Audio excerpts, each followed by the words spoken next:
You know, he's like, I'm coming up for air. Literally sounds like Devin Townsend, and it's so awesome. It just ratchets up that song at the end, just that little extra, so you're like, whoa, yeah, this is wicked.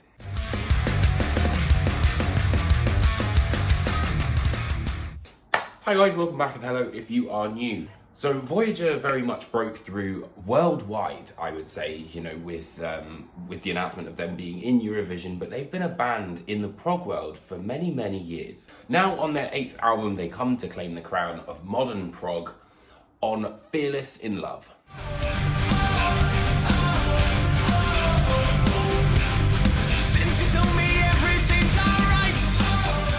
The band's sound is kind of like a composite of Spandau Ballet via Tron, which met Devin Townsend along the way. It's a really interesting and also very modern, I think, take on the classic prog metal sound. The band also opted to record the entire record live, which I think has really kind of given it a huge strength. It sounds vibrant, it sounds like these are people. And all of the tracks are incredibly immediate, yet also allow for multiple listens and have lots of different layers that has that sort of progressive quality to it. Fearless in Love's biggest strength for me, though, is the songwriting.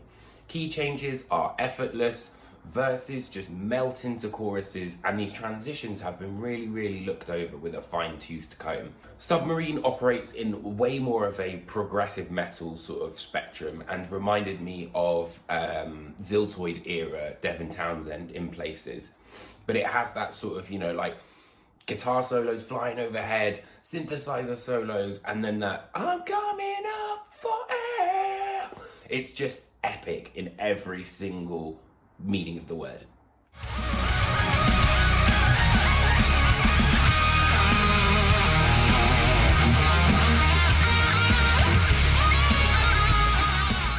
Then you've got Promise, which I'm sure a lot of people watching this video are going to be very familiar with. You know, it's a song that is literally louder than life, so well put together. And given the fact that it's only quite a short amount of time, it really, really stays with you. However, what Voyager, I think, are really, really brilliant at on this album is to create a really interesting and engaging and memorable chorus, which they do on Dreamer, and obviously, as I mentioned, Promise as well.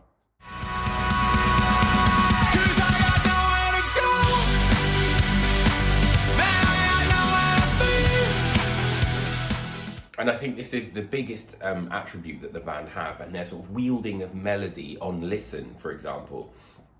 It's so well thought out. You can really tell they've taken the time to look at all the different angles and how this is going to sort of interconnect with each section of the song to make the song as best as it can be.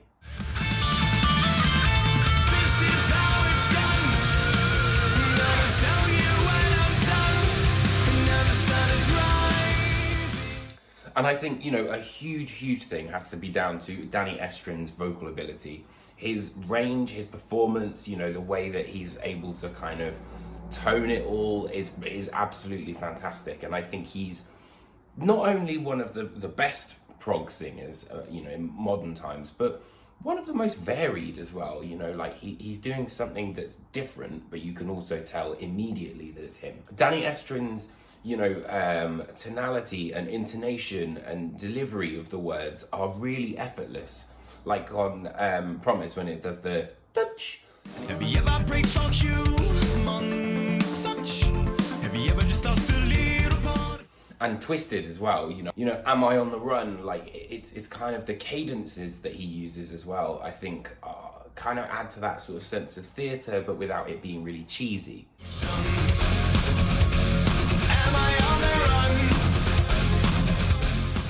And I have to say that Scott Kay's vocal performance, you know, at the end of Promise, or the submarine bit when, you know, he's like, I'm coming up for air, literally sounds like Devin Townsend, and it's so awesome. It just ratchets up that song at the end, just that little extra, so you're like, whoa, yeah, this is wicked.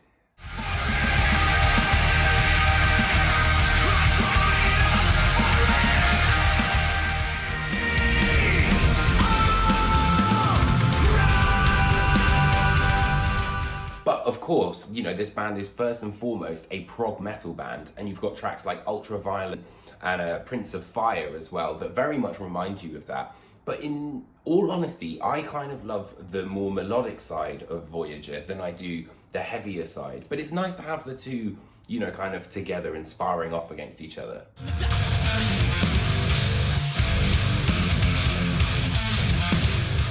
And I also like the way that the album ends. You know, Gren, Fearless in Love, is kind of quite a slightly ominous ending. You know, it has that sort of like classic prog sound that kind of leaves you a little bit sort of like, ooh, what's going on here? It's a bit sci-fi in many ways.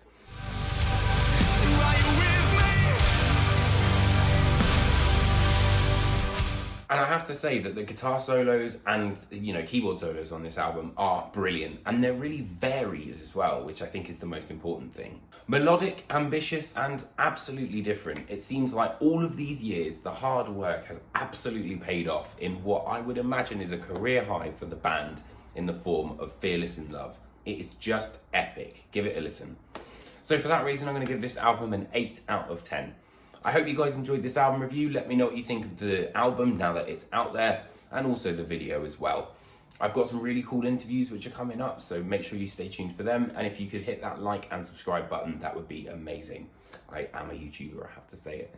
So thank you ever so much for watching, and I'll see you guys very, very soon for another album review.